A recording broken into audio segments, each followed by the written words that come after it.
بسم اللہ الرحمن الرحیم۔ السلام علیکم دوستو، دنیا بھر کی بریکنگ اور سلیکٹڈ نیوز میں آج آپ سنیں گے، لیکن اس سے پہلے اگر ہو سکے تو لائک اور سبسکرائب کا بٹن ضرور دبا لیں۔ شکریہ۔ کینیڈین وزیر اعظم جسٹن ٹروڈو نے کہا ہے کہ لندن میں مسلم خاندان پر حملہ افسوسناک اور تخریب کاری ہے۔ کینیڈا کی ریاست انٹاریو میں مرنے والے پاکستانی نژاد مسلمان خاندان کی یاد میں تعزیتی تقریب میں کینیڈین وزیر اعظم اور دیگر سیاسی جماعتوں کے سربراہوں نے شرکت کی۔ اپنی تقریر کے دوران کینیڈین وزیر اعظم جسٹن ٹروڈو نے کہا کہ لندن میں مسلم خاندان پر حملہ افسوسناک اور تخریب کاری ہے، جبکہ اس حادثے پر تمام کینیڈین افسردہ ہیں۔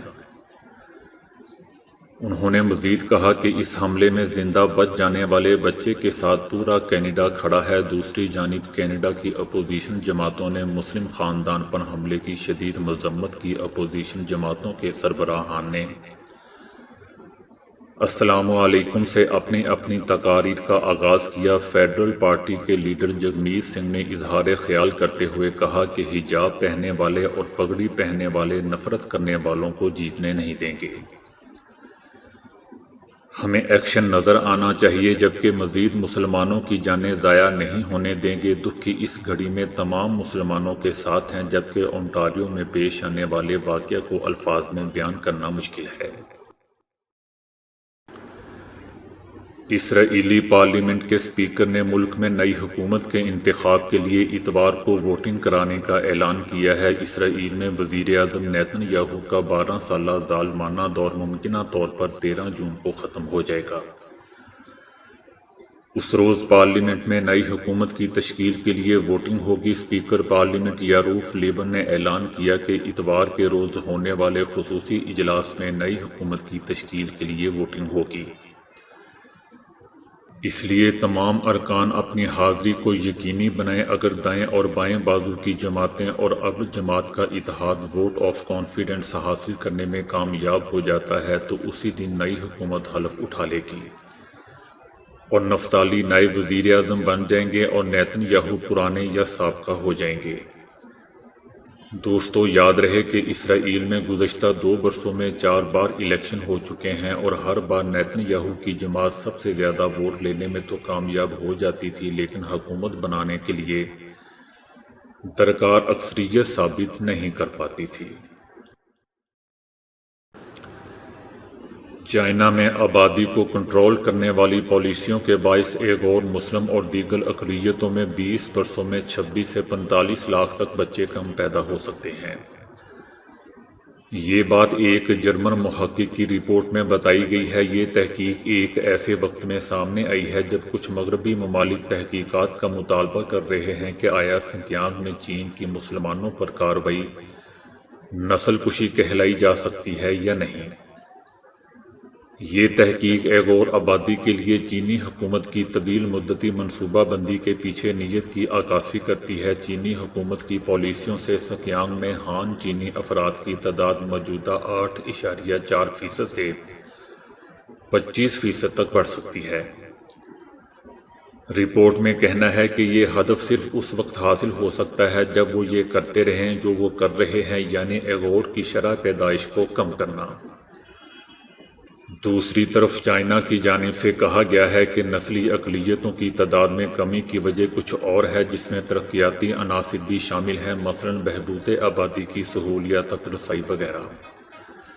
سنکیانگ میں نام نہاد نسل کشی مکمل طور پر نامعقول بات ہے۔ یہ امریکہ اور مغرب میں چائنا مخالف طاقتوں کے مذموم عزائم کو ظاہر کرتی ہے اور ان کے پیچھے بھی جو چینیوں کے خلاف ہیں۔ سعودی حکومت کا کہنا ہے کہ عمرہ کی مرحلہ وار بحالی جلد شروع ہو جائے گی، جس کے لیے لاہے عمل طے کر لیا گیا ہے۔ عمرہ کی سعادت حاصل کرنے کے خواہش مندوں کو سعودی عرب پہنچنے پر کورونا ٹیسٹ کی رپورٹ پیش کرنا ہوگی۔ زائرین کی اسکریننگ کی جائے گی اور معمولی علامات پر بھی دوبارہ زائرین کا ٹیسٹ کیا جائے گا، جس کے لیے جدید ٹیکنالوجی سے کام لیا جائے گا۔ اس حوالے سے حکومت کا کہنا ہے کہ ایک ایپ جاری کی جائے گی جس کے ذریعے عمرہ کے خواہش مند افراد اپنی آسانی کو پیش نظر رکھتے ہوئے عمرہ ادا کرنے کی تاریخ اور وقت کا تعین کریں گے۔ دنیا بھر میں عزم و ہمت کی داستانیں موجود ہیں اور اب بہار کے ضلع گیا کے گاؤں کوٹھی لاوا کے ایک با ہمت نے بہتی نہر کا راستہ موڑا، ایک نیا راستہ بنایا اور اپنے علاقے کو سیراب کیا۔ بھویان نامی شخص نے مسلسل 30 سال تک تنے تنہا یہ نہر کھودی ہے کیونکہ اس کا ایریا پانی سے محروم تھا۔ قریبی پہاڑیوں پر گرنے والا برساتی پانی مختلف راہ سے دریا میں گرتا تھا۔ دھیرے دھیرے لوگ ایریا چھوڑنے لگے، لیکن 30 برس سے لونگی بھویان اکیلے ہاتھ سے نہر بنا رہے ہیں۔ اس نہر کی چوڑائی 4 فٹ، گہرائی 3 فٹ اور لمبائی 4 کلومیٹر سے زیادہ ہے۔ اس مشقت میں کسی نے بھی لونگی کی مدد نہیں کی اور اس نے اکیلے ہی اپنے ہاتھوں سے یہ کام کیا ہے۔ اس شخص لونگی بھویان کا کہنا ہے کہ میں گزشتہ 30 برس میں ہر روز جنگل میں جاتا ہوں، وہاں اپنے مویشی چرانے کے لیے چھوڑتا ہوں اور بیلچے اور پھوڑے سے نہر کا راستہ بنا رہا ہوں۔ اس دوران گاؤں کے کئی لوگ ایریا چھوڑ کر شہر جا بسے ہیں۔ گاؤں کے تمام لوگ اسے اب دا کینال مین یا مرد نہر کے نام سے یاد کرتے ہیں۔ دوستو، گاؤں میں اس کا بہت ہی احترام ہے کیونکہ وہ اپنے لیے نہیں بلکہ دوسروں کے لیے جیتا ہے۔ سوشل میڈیا پر اسے بہار کا دوسرا پہاڑی آدمی بھی کہا جا رہا ہے کیونکہ دوستو، اسی ریاست میں دسرات مانجھی نے مسلسل 20 سال تک گاؤں سے باہر جانے کا ایک راستہ بنایا تھا۔ اس کے لیے مانجھی نے اپنے ہاتھوں سے پورے پہاڑ کو کاٹ ڈالا تھا۔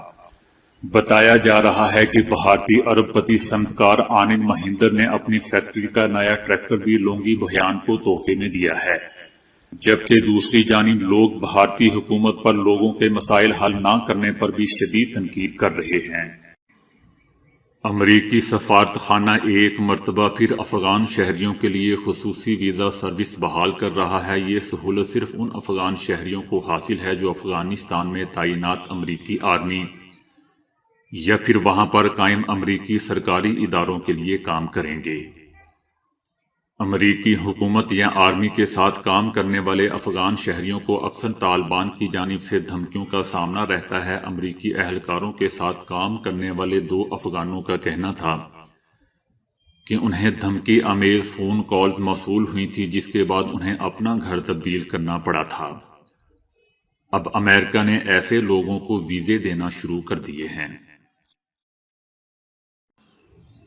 افغانستان کی تعمیر نو کے منصوبوں میں امریکہ کے $2.4 ارب کے منصوبے تباہ و برباد ہو گئے۔ امریکہ کی جانب سے افغانستان کے لیے $50 کروڑ سے زائد مالیت کے خریدے کے طیارے صرف $40,000 میں فروخت کر دیے گئے۔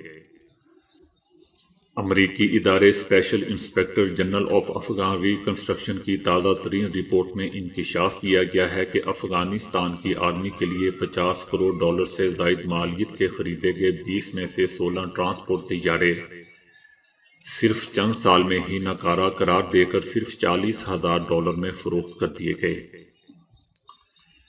یہ طیارے افغانستان کے لیے اٹلی سے خریدے گئے تھے۔ ان میں سے 16 کو صرف چند سال میں ہی سکریپ یا ناکارہ قرار دے کر $40,000 میں فروخت کر دیا گیا، جبکہ 4 طیارے اب بھی جرمنی میں ایک ہوائی اڈے پر کھڑے ہیں۔ خریداری کے کانٹریکٹ میں یہ معاہدہ بھی ہوا تھا کہ کمپنی طیاروں کی مکمل دیکھ بھال، مرمت، اضافی پرزہ جات اور ہوا بازوں کی تربیت میں بھی تعاون کرے گی۔ افغانستان میں درجنوں تعمیراتی منصوبے جن میں اسکول، ہاسپٹل اور بجلی پیدا کرنے والے کارخانے شامل ہیں، سرکاری سطح پر غفلت، استعمال نہ کیے جانے غیر معیاری تعمیراتی کام یا لڑائی کی وجہ سے یا تو تباہ ہو گئے ہیں یا زبو حالی کا شکار ہیں۔ اس رپورٹ کے مطابق امریکہ کی مالی امداد سے افغانستان کی تعمیر نو کے منصوبوں میں $2.4 ارب کے منصوبے تباہ و برباد ہو گئے ہیں۔ امریکہ میں ایک ٹک ٹاکر نے انکشاف کیا کہ میں والدین کی اکلوتی اولاد تھا، تاہم جب میں نے اپنا DNA کرایا تو دنیا بھر میں میرے 30 بہن بھائی نکل آئے۔ ایٹلانٹا کے 26 سالہ ٹک ٹاکر اینڈے نبیل اپنی ویڈیو میں انکشاف کرتا ہے کہ میں چند روز قبل سویا ہوا تھا تو اپنے والدین کی اکلوتی اولاد تھا، اور اب مجھے پتہ چلا ہے کہ دنیا بھر میں میرے 30 بہن بھائی ہیں جو میرے والد کے ساتھ میکسیکو میں پارٹی کر رہے ہیں۔ اینڈے نبیل نے مزید کہا کہ میں نے اپنے والدین کو DNA ٹیسٹ کے نتائج سے آگاہ کیا۔ تو انہوں نے حیرت کا کوئی اظہار نہیں کیا۔ اینڈے کے والد نے بتایا کہ وہ ڈونر تھے۔ اینڈے نبیل نے اپنی خفیہ فیملی سے متعلق انکشاف ایک ٹک ٹاکر کی ویڈیو کے جواب میں کیا، جس میں ٹک ٹاکر نے لوگوں سے سوال کیا تھا کہ کیا وہ اپنی فیملی کے بارے میں کوئی راز بتانا چاہتے ہیں۔ اس ویڈیو کو سوشل میڈیا پلیٹ فارم پر 13 لاکھ سے زائد صارفین نے دیکھا اور 2,35,000 میں لائک اور کمنٹس کیے گئے ہیں۔ زیادہ تر صارفین نے اینڈے کو یہ حقیقت تسلیم کرنے اور میکسیکو میں والد کے ساتھ بہن بھائیوں کی پارٹی میں شرکت کرنے کا مشورہ دیا ہے۔ دنیا بھر میں جڑواں پیدا ہونے والے بچوں کی شرح تاریخ کی بلند ترین سطح پر پہنچ چکی ہے۔ دنیا بھر میں ہر 40 بچوں میں سے ایک پیدائش جڑواں بچوں کی ہے۔ ایک تحقیق میں کہا گیا ہے کہ ہر سال 16 لاکھ جڑواں بچے پیدا ہو رہے ہیں۔ ایک سائنسی میگزین ہیومن ری پروڈکشن میں شائع ہونے والی اس تحقیق کے مطابق جڑواں بچوں کی پیدائش میں اضافے کی ایک وجہ ترقی یافتہ ممالک میں ٹیکنالوجی کا استعمال ہے۔